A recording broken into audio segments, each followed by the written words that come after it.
আকাশের উপরে তাকাইও কাঁদছি যে আল্লাহ তুমি আমার মাকে একবার ফিরিয়ে দাও। সবাই সবার মারে ডাকে, কিন্তু আমি ডাকতে পারিনি। প্রশ্ন করতে চাই যে আমার কেন তুমি দিলা, আমি কি দোষ করছি যে আমার তুমি দিয়ে দিলা? জি, আপনার স্বামী তাহলে অনেক ভালো মানুষ। হ্যাঁ, অনেক ভালো মানুষ। সে আমার সবকিছু ভুলে রাখছে, যে কষ্ট পেতে দেয় না। খুব ভালো, আলহামদুলিল্লাহ। আসসালামু আলাইকুম প্রিয় দর্শক এবং শ্রোতা, আল্লাহ সর্বাবস্থায় আমাদের সবার মঙ্গল করুন, সবসময়ের মতো সেই দোয়া এবং শুভকামনা জানিয়ে শুরু করছি আপন ঠিকানার বেসিক ভিডিও। আমি আরজে কিবরিয়া রয়েছি আপনার সঙ্গে, এবং আপনারা দেখতে চলেছেন আপন ঠিকানা স্টুডিও অফ ক্রিয়েটিভ আর্টস লিমিটেডের অনুষ্ঠান। আমি যখন এই কথাটা বলছিলাম যে আমি আরজে কিবরিয়া রয়েছে আপনার সঙ্গে, তখন আমার কাছে মনে হলো আমি তো আসলে আরজা নেই, তারপরেও আমি কেন এই আরজে কথাটা বলি।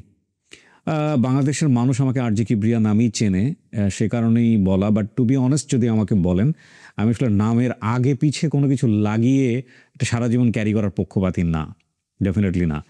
এবং সেদিক থেকে, আর যেহেতু আমি, এটা আমার জবের জায়গা থেকে একটা ব্যাপার ছিল। আমরা যখন রেডিওতে কথা বলতাম তখন আমাদেরকে বলা হতো যে তোমাকে বলতে হবে আমি আরজে আছে অমুকের সঙ্গে, বা কথা বন্ধু অমুক, এই টাইটেলগুলো দেওয়া হতো, এবং এটা অবভিয়াসলি জবের জায়গা থেকে ছিল। আর ফিউচারটা মানুষের কোন দিকে যাবে মানুষ তো জানে না। তো সেই জায়গা থেকে আমার এই পেজে আপনারা যখন এই ভিডিওটা দেখছেন, এই পেজটা যদি আপনারা খেয়াল করে দেখেন, আমি যদি ভুল না বলে থাকি, এটা 2013-তে ওপেন হয়েছে। পেজ হিস্ট্রিতে গেলে আপনারা পাবেন। তো সেই সময় এটা আরজে কিবরিয়া নামেই পেজটা ওপেন করা। এরপর আমি পেজটা চেঞ্জও করতে চেয়েছি বহুবার, কিন্তু মানুষের ভালোবাসা, সাপোর্ট এবং বিভিন্ন রকমের বক্তব্য থেকে আরজে কিবরিয়া থেকে চেঞ্জ করে প্রতিষ্ঠানের নাম করতে চেয়েছিলাম, এটা সম্ভব হয়নি। তো আমি যেহেতু এখন রেডিওতে আরজে নাই, এটার বাংলাদেশের মানুষ আমাকে আরজে কিবরিয়া হিসেবেই চেনেন, সেটাও সত্য। কিন্তু আমি আসলে এই আরজে কিবরিয়া এই পরিচয়ে খুব একটা স্বাচ্ছন্দ্য বোধ করি না। ঠিক আছে, নামে কিবা এসে যায়, কাজটাই বড় কথা। যে ভালোবাসাটুকু পেয়েছি, যেটা মানুষজন দিয়েছেন, সেটাই সবচেয়ে বড় কথা। তো আমার কথা না বলি, আমি বরং আপন ঠিকানায় আমাদের যে বোনটি আজকে এখানে এসছেন তার কথা শুনবো। আমি যখন এই ভিডিওটা রেকর্ড করতে যাচ্ছি, আজকে হচ্ছে অক্টোবর মাসের, ভুল না বলে থাকলে আছে 30 তারিখ, এবং আজকে আমি 10 জনের স্ক্যাডুল ছিল রেকর্ডিংয়ে। আজকে মোট 6 জনের ভিডিও রেকর্ড হবে, বাকি 4 জন অনুপস্থিত। যিনি আমার সামনে বসে আছেন তিনি আজকের প্রথম গেস্ট, যদিও আপনারা দিনে একটাই দেখতে পাবেন, 6 দিনে 6টা দেখতে পাবেন। আমি কথা বাড়াবো না, যে বোনটি আমার সঙ্গে এসছেন তার সম্পর্কে আমি জানার চেষ্টা করব। আর এই ভিডিওতে অংশগ্রহণ করতে চাইলে বা এই অনুষ্ঠানে অংশগ্রহণ করে পরিবার খুঁজতে চাইলে, আমাদের ভিডিওতে যে নাম্বারটি দেওয়া আছে সেই নাম্বারে আপনি কল করে আপনি আপনার ঘটনাটা বলতে পারেন, এবং আমাদের টিম মেম্বার যারা আছেন তারা আপনার সঙ্গে যোগাযোগ করবে। নাম কি আপনার? কাকুলি, মানে ডাক নাম কাকন। ডাক নাম কাকন, এটা কি বাবা মায়ের জায়গা থেকে? বাবা মা দিছে। আচ্ছা, সো কাকুলি কাকন, এটা বাবা মায়ের দেয়া নাম? হ্যাঁ, কাকুলি হয়েছে এই বাড়ি থেকে, আমি যেখানে পালিত হয়েছি। বাবা মায়ের দেয়া নাম কি? বাবা বান্ধুয়ার নাম কাকন। কাকন, তাহলে এই কাকনটাই থাকুক, সুন্দর নাম। আপনার বাবার নাম? ফারুক। ফারুক। আপনার মায়ের নাম? সাজেদা বেগম। সাজেদা বেগম। আপনার ফুপুর নাম? আমার আপন ফুপুর নাম ফাতেমা। ফাতেমা। সৎ কাকার নাম? সৎ কাকার নাম কিবরিয়া, মানে কবির। কবির। সৎ ফুপুর নাম? রোকেয়া। রোকেয়া। আপনার জেলা হচ্ছে? আমার জেলা হচ্ছে বরিশাল। বরিশাল। আপনি ছিলেন হচ্ছে নারায়ণগঞ্জে? হ্যাঁ, নারায়ণগঞ্জ ছিলাম। দাদার কাছে? হ্যাঁ, দাদার কাছে। আচ্ছা, উনি আমাদের ফেসবুক পেজে ইনবক্স করেছিল। আচ্ছা, ফেসবুকেও কিন্তু অনেক বড় একটা জায়গা এখন। আমরা কিন্তু আমাদের এই যে আরজে কিবরিয়া পেজের ইনবক্সেও যদি আপনারা টেক্সট করেন, আমরা এখন ইনবক্সগুলোকে খুব গুরুত্ব দিচ্ছি। এখানে প্রায় কয়েক লক্ষ টেক্সট আছে যেগুলো আমাদের কখনোই চেক করা হয়নি, 2024 সালের আগের আমরা যদি বলি। তো ঠিক আছে, কথা না বাড়াই, কাকুন বলেন কি হয়েছে, একবারে বিস্তারিত গল্প বলেন তো প্রথম থেকে। আমি ছিলাম বরিশাল, ছিলাম না। আমি ছোটবেলা থেকে আমার বাবা আমার নিয়ে আসছে, মানে দাদা নিয়ে আসছে। দাদা কোথায় নিয়ে আসছে? নারায়ণগঞ্জ। নারায়ণগঞ্জ আমার দাদা চাকরি করতো। কি চাকরি করতো সেটা বলতে পারি না, জানি সরকারি চাকরি করতো। জি। তো উনি কোয়ার্টার ছিল, ওনার কোয়ার্টার পাইছে, কোয়ার্টার ছিল, আর ওইখানে আমি থাকতাম। আমার যেই ফুপু, কাকা, আমার আপন ফুপু, এরা একসাথে আমরা থাকছি। আচ্ছা, বাবা কোথায়? বাবা কোথায়? বাবাও ছিল দাদার সঙ্গে সবাই একসাথে? হ্যাঁ, সবাই একসাথে। মা ছিল না। জি। মা কোথায় আমি বলতে পারি না, মানে দেশের বাড়িতে থাকতে পারে, কি ছাড়া ভাঙটা হয়েছে কিনা সেটাও আমি জানি না। জি। বুঝছেন? কিন্তু এই যে আমি যেখানে পালিত হয়েছি, ওই কাকা আমাদের বাসায় ভাড়া থাকতো। সে হলে চাকরি করতো না, পুলিশের চাকরি করতো। তো ওইখানে আমার দাদার ওই কোয়ার্টারে ভাড়া থাকতো। জি। বুঝছেন? ওইখান থেকেই ওদের সাথে পরিচয়। পরে আমার কাকার মা গেছে পরে মাকে বলছে যে আমি ওরে দিয়ে দিতে চাই। পরে আমার সেই দাদি। কে বলেছে এটা? আমার দাদা। দাদা বলছে কাকে? ওই যে আমার যে পালিত দাদি। পালিত দাদিকে বলছে যে দিয়ে দিতে চাই। হ্যাঁ দিয়ে দিতে চাই, হ্যাঁ বলছে। পরে আমার দাদি বলে তো ওইখানে তো কষ্ট করে তোর আমার আবার আপন দাদি নাই, শতালো দাদি। হ্যাঁ, শতালো দাদি সেরকম পছন্দ করতো না আমারে। তো আপনার তো মা কোথায়, বাবা কোথায়? বাবা ছিল, মা কই? মাছ কই আমি জানি না। ওরা আপনি জানেন, জন্মের পর থেকেই জানেন না? না তার মানে হয়তো আপনার বাবা মার মধ্যে আপনি জিজ্ঞাসা করেন নাই কখনো? না, আমি তখন ছোট, আমি অত ছোট, বোঝেনও নাই। তো দাদার দায়িত্বে ছিলেন মূলত আপনারা। হ্যাঁ দাদা। তো দাদা বলছে যে দিয়ে দিতে চাই।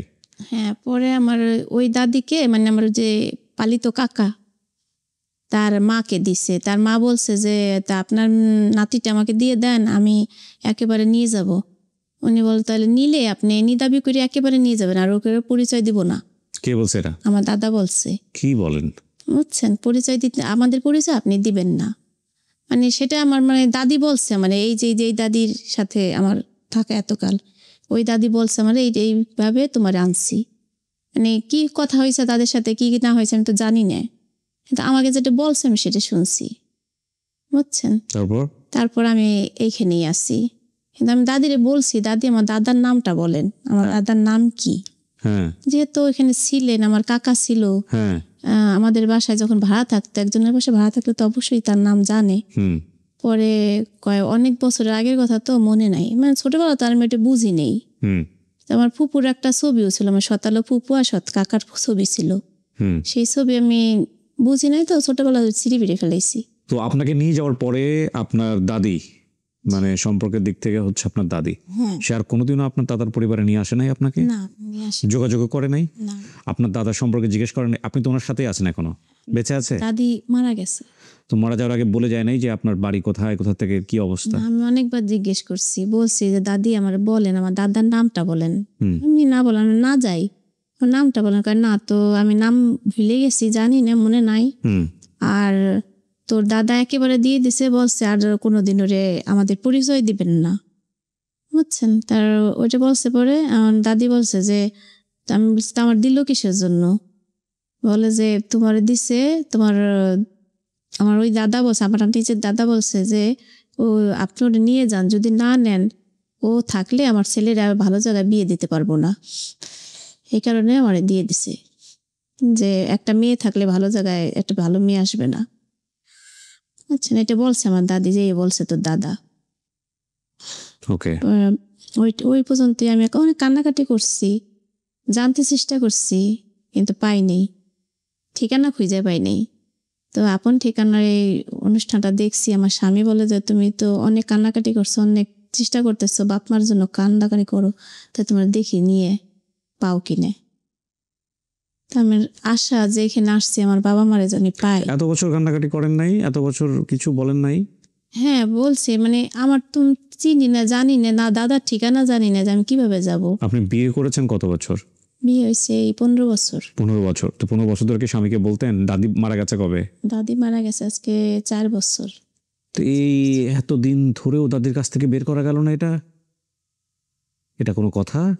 বলে না কিসের জন্য জানি না, কিন্তু আমি বলছি অনেকবার, কিন্তু দাদি আপনার দাদির সাথে ওনাদের পরিচয়, আপনার আপন দাদার পরিচয় হলো কিভাবে?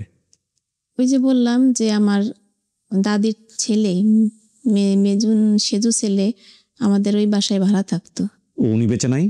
না, উনিও মারা গেছে। উনিও মারা গেছে? হ্যাঁ। এটা কোনো কথা? আমি পালিত হয়েছি আমার দাদির কাছে, মানে এই দাদির কাছে। সেটা তো বুঝতে পারছি, কিন্তু আপনার যারা আপনাকে নিয়ে এসে বড় করলো তারা কেউই আপনার ওই পরিবারের ঠিকানা জানে? আপনাকে লিখে পড়ে নিয়ে আসছে? হ্যাঁ বলছে যে তোমার লিখে পড়ে নিয়ে এসেছি। সেটা কাগজ আছে? সেটা আমার দেখায় নাই। দেখায় নাই? না, আমি দেখিনি। আপনার সঙ্গে আজকে কে আসছে? আমার স্বামী। আপনার মাকেও তো আপনি কোনোদিন দেখেন নাই? না, আমার মাকে দেখিনি। তাহলে আপনি কার কাছে যেতে চাচ্ছেন? আমি যদি আমার মা বাইসে থাকে তাহলে আমার মাকে চাই। চিনবেন না আপনি? এখন বুঝবো কি করে আমরা? চিনবো না, কিন্তু তারা তো, সে তো জানে, সে যে কেউ এসে তো বলতে পারে যে এরকম, যে এটা আমার মেয়ে, তখন আমার নাম জানে, আমার চিনে, এবং মিল থাকতেও পারে কিছু, আমি জানি না, কিন্তু আমার ফ্যামিলির সাথে কারোর সাথে তো আমার মিল থাকতে পারে। শোনেন, আমরা এরকম অনেক মাকে পাইছি, যেই মা বাচ্চা হারানোর পরে অন্যের বাচ্চারও নিজের বাচ্চা মনে করে পেলে পুষি বিয়ে শাদী দিয়া, জমির ভাগ ঠাক দিয়া, তারপরে যখন আসলটা চলে আসে এখানে, তখন আসলটা নিয়ে কনফিউজ হয়ে যায়। আমরা এরকম অনেক মা পাইছি। তখন আপনার ক্ষেত্রে আপনি যদি না চেনেন, বা আপনার এই চেনাই দেওয়ার মতো যদি লোকজন না থাকে, মা যদি আসে তাহলে আমার তো ফুপি আছে, আমার আপন ফুপু, তারপরে শতালো ফুপু। এদেরকে দেখলে চিনবেন? চেহারা চিনবো না, কিন্তু নাম তো আছে। নাম, হ্যাঁ, নামের জায়গা থেকে তো ক্লু তো অবশ্যই মিললে, না মিললে তো আমরা আমরা আনবো না এখানে, সেটাও ঠিক। যেমন আমার ফুপু, আপন ফুপু আছে, আমার দাদা 2টা বিয়ে করছে। হ্যাঁ, এগুলো তো তথ্য মেলাইতে হবে। এগুলা মিলতে হবে, মিলতে মিললেই হবে। তো পরিচয় পাবো। আপনার স্বামী কি করে? আমার স্বামী রাজমিস্ত্রি। রাজমিস্ত্রি। উনি জেনে শুনে বিয়ে করেছে আপনাকে? হ্যাঁ। আচ্ছা, আমার শ্বশুর তো আছে। এতদিন পরে কেন পরিবার খুঁজতেছেন? যে মাকে দেখেন নাই সে মায়ের জন্য এত মায়া কিসের? আর যে বাপ বেঁচে থাকা অবস্থায় আপনার তার বাপকে দিয়ে দিল যে। তাকে বাবার আমার এই জন্য দরকার যে আমার কেন দিল মানুষের কাছে, এটা তারপর প্রশ্ন করতে চাই যে আমার কেন তুমি দিলা, আমি কি দোষ করছি যে আমার তুমি দিয়ে দিলা? আর আমার মাই বা কেন আমারে ফেলাই দিল? মা কেন বাবার কাছে দিয়ে দিল? মানে অনেক কান্নাকাটি করছে, ছোটবেলা অনেক কাঁদছি, আকাশের উপরে তাকাইও কাঁদছি যে আল্লাহ তুমি আমার মাকে একবার ফিরিয়ে দাও। সবাই সবার মারে ডাকে, কিন্তু আমি ডাকতে পারিনি। ভিতরে একটা কষ্ট, ছোটবেলা থেকে কষ্ট নিয়ে বড় হয়েছে। কিন্তু আমার স্বামী আমার অনেক ভালো জানে, সে আমার বিয়ে করার পরে বলছে যে তোমার বাবা মায়ের নাই কি হয়েছে, আমি তোমার সব। আমার ছেলে হয়েছে, বলছে এই তোমার বাবা, এই তোমার সব, তোমার রক্ত, তুমি কষ্ট পাবা না। সে আমার ভুলেই রাখছে। জি, আপনার স্বামী তাহলে অনেক ভালো মানুষ। হ্যাঁ, অনেক ভালো মানুষ। সে আমার সবকিছু ভুলেই রাখছে, যে কষ্ট পেতে দেয় না। খুব ভালো, আলহামদুলিল্লাহ। তো আপনি আমার এই অনুষ্ঠান দেখছেন কখনো? হ্যাঁ, আমার স্বামী আমার দেখাইছে, সেই আগ্রহ করে নিয়ে আইছে যে তুমি অনেক আশা করছো তোমার বাপ মার জন্য, যদি পাই। সেই এত দূর নিয়েছে। আমার ছোট বাচ্চা নিয়েছি সাথে। কয় ছেলে মেয়ে আপনার? আমার 3 ছেলে। 3 ছেলে। ছোট ছেলে যে 2.5 মাস বয়স, ওরও সাথে করে নিয়ে আসছেন? এই ছোটটা নিয়ে এসেছি। ওর আব্বু এই করছে যে চলো যাইয়ে দেখি যদি পাই। তো আমার এই কাকার, আমার যেখানে পালিত হয়েছে তারও আমার খারাপ জানে না, ভালো জানে। প্রথম কথা হচ্ছে বিয়েটা হচ্ছে একটা পারিবারিক বন্ধন, দুটো পরিবারের মধ্যে বন্ধন তৈরি করে বিয়েটা, সাধারণত এরকমই বলে মুরব্বীরা। কিন্তু দেখেন, কিছু কিছু বিয়ে আছে, মানে বিয়েটা তো আপনি যদি, এখন কথা হচ্ছে আপনি যদি ধর্ম মানেন, ধর্মীয়ভাবে যদি আচার আচরণ করে জীবনযাপন করতে পারেন স্বামী স্ত্রীর সংসারে, তাহলে এটা তো এক ধরনের ইবাদত, এবং সেই জায়গা থেকে আপনি সওয়াব প্রাপ্ত হবেন। আমাদের অনেকেরই সেটা সৌভাগ্য হয় না। বাট কিছু কিছু বিবাহ আছে যেখানে আপনি এক্সট্রা সওয়াব পাবেন। তো এরকম এক ধরনের পারিবারিক পরিচয়হীন বা ভিকটিম যারা আছেন, তাদেরকে কিন্তু সমাজের 8-10টা মানুষ সাধারণভাবে দেখেন না। তো তাদেরকে সংসারে নিয়ে কটু কথা না বলে শেল্টার দিয়ে মাথার উপরে ছায়া হয়ে থাকা, এইটার জন্য তো আল্লাহ আপনাকে মাফ করে দিতে পারে। তো সেই জায়গা থেকে আপনার হাজবেন্ড অনেক ভালো একজন মানুষ, এ ব্যাপারে কোনো সন্দেহ নাই। আমরা এই ভিডিওর মাধ্যমে তাকে বেশি বেশি প্রশংসা করতে চাই, কারণ এরকম উদাহরণ হয়তো সমাজে অসংখ্য আছে যেগুলো আমাদের ক্যামেরায় আসে না, এবং আমরা বেশিরভাগই নেগেটিভ জিনিসই পাই আসলে। এখানে আমরা এই ভিডিওতে মাকে বসে সন্তানের বিরুদ্ধে কমপ্লেন করতে দেখেছি। কিছুদিন আগে একটা আপডেট প্রচার করলাম, আমি বলছি না এটা কোন কোন আপডেট, কত নাম্বার আপডেট, আমি জানি না সত্যটা কি, আল্লাহ ভালো জানেন। বাট আমরা যতটুকু সাইড ইনফরমেশন পেয়েছি বিভিন্ন জায়গা থেকে, এমনও পেয়েছি যে বাবা মায়ের ডিভোর্স হয়ে গেছে, বাবা সন্তানকে নিয়ে গেছেন এবং সন্তানকে ভিড়ের মধ্যে ছেড়ে দিয়েছেন, বা সন্তানকে কোনো পার্টিকুলার জায়গায় বসায় রেখে চলে আসছেন যাতে করে সন্তান হারিয়ে যায়। সেই সন্তান আপন ঠিকানায় এসছে, সেই পরিবারও আমরা খুঁজে পেয়েছি। বাবা স্বীকার করে নাই, বাবা আসে নাই। সন্তানের অতটুকু পর্যন্ত মেমোরি আছে যে হ্যাঁ, আমার বাবার সাথে আমি বের হয়েছিলাম, ভিড়ের মধ্যে আমি হারিয়ে গেছি, কিন্তু বাবা যেটা ইচ্ছা করে করেছে এটা সন্তান জানে না। সব তথ্য মিলেছে, কিন্তু বাবা অস্বীকার গেছে যে না, এটা আমার সন্তান না। তো এর চেয়ে কষ্টদায়ক, বেদনাদায়ক, এর চেয়ে নির্মম, ভয়াবহ কোনো ঘটনা আমার জানার মতো পৃথিবীতে নাই। বাবা বেঁচে আছেন, সেই সন্তান মানতেছেন না। এটা গেল একটা। আরেকটা ঘটনা আছে, এটার ক্রেডিট আমি দেবো মারুফ ভাইকে। খুব লম্বা সময় তিনি লেগেছিলেন। আমি নিশ্চিতভাবেই জানতাম যে এই পিতাই এই সন্তানের পিতা, ওনাদের এলাকার কেস, কিন্তু উনি হাল ছাড়েন নাই। উনি শেষ পর্যন্ত ডিএনএ টেস্ট, আপন ঠিকানার ইতিহাসে একটাই মাত্র ঘটনা, ডিএনএ টেস্ট প্রুফ করে সেটা একদম লিগেলি সেটা প্রুফ হয়েছে যে এটা তার সন্তান। বাবা সন্তানকে মানছেন না, উনি বলছেন ডিএনএ টেস্ট করেই আমি নিব। শেষ পর্যন্ত ডিএনএ টেস্ট প্রুফ হয়েছে। আমি জানি না এখন তারা কেমন আছেন, কী অবস্থায় আছেন। সামনাসামনি বসা আমাদের ভিডিও যখন পর্যন্ত, অনেকদিন পর্যন্ত আমি পেন্ডিং রেখেছিলাম। আরেকটা ভিডিও আছে আমার আপন ঠিকানায়, যেটা আমি প্রচারই করি না, এবং যদি আমি প্রচার করতাম তাহলে বাংলাদেশের মানুষের কিছু অন্ধ আবেগ আছে। এই অন্ধ আবেগটা যৌক্তিক কি অযৌক্তিক আমি জানি না, কিন্তু এই অন্ধ আবেগের জায়গা থেকে অনেক বড় একটা ক্ষতি হয়ে যেতে পারত। আমরা অপেক্ষায় আছি, ছেলেটার 18 বছর বয়স হবে। তারপর যদি আমরা সব দিক থেকে দেখি যে না এটা ঠিক আছে, আমরা খুব এটা সুন্দরভাবে ম্যাচ করতে পেরেছি, এটা কোনো ক্ষতি হবে না, তাহলেই আমরা প্রচার করব। পরিবার আমরা পেয়েছি, কিন্তু এখানে কিছু ধর্মীয় আবেগ জড়িত আছে। সে আবেগের জায়গা থেকে আমরা চাই নাই যে আমরা আমাদের এই ভিডিওর জায়গা থেকে কেউ একজন হিরো হয়ে যাক আর কিছু কমিউনিটি পিপলের ক্ষতি হোক। তো এই যে কথাগুলো আমি বললাম, মানে এখানে বসে অনেক নির্মম বাস্তবতা আমি দেখেছি। আমি যে সব হৃদয়তে অনুভব করি তা না। আপনারা অনেকেই আমাকে প্রশ্ন করেন যে ভাইয়া আপনার চোখে পানি আসে না? অনেক সময় আসে, অনেক সময় আমি আসলেও আসতে দেই না, অনেক সময় আমি অনুভবও করি না, এত ভিতরে আমি যাই না। কারণটা হচ্ছে সবগুলো ঘটনা যদি আমি অনুভব করার চেষ্টা করি, আমার কাছে মাঝে মাঝে মনে হয় যে আমি পাগল হয়ে যাব। ঠিক আছে? তো এই যে উনি বললেন যে বাবা আসলে কি, আমার বাবাকে আমি প্রশ্ন করতে চাই আমার দোষটা কি ছিল? যে বাবা সুস্থ আছেন, যার হাত আছে, পা আছে, তার শরীরে এক বিন্দু রক্ত থাকা পর্যন্ত তার সন্তানের প্রতি দায়িত্ব পালন করা উচিত। হ্যাঁ, অনেক সময় অনেক বাবা পারেন না, অনেক সময় আমরা ইগোর কাছে হেরে যাই, ইমোশনের কাছে হেরে যাই, কিন্তু যখন অপরচুনিটি ক্রিয়েট হয় জীবন দশায়, সেটা মিস করা উচিত না। মানে আপন ঠিকানায় পাওয়া গেছে সন্তান, তারপর বাবা পরিচয় দিচ্ছে না, এইটা কোনোভাবে মানা যায় না। তো ঠিক আছে, আমার মনে হয় আপনি অপেক্ষা করেন, দেখেন কি হয়। আল্লাহ ভরসা। পাওয়া গেলে তো ভালোই, আর না পাওয়া গেলেও কিছু করার নাই, আপনি আল্লাহর কাছ থেকে চেয়ে নেবেন। মনুষ্য জীবন খুব ছোট। ঠিক আছে?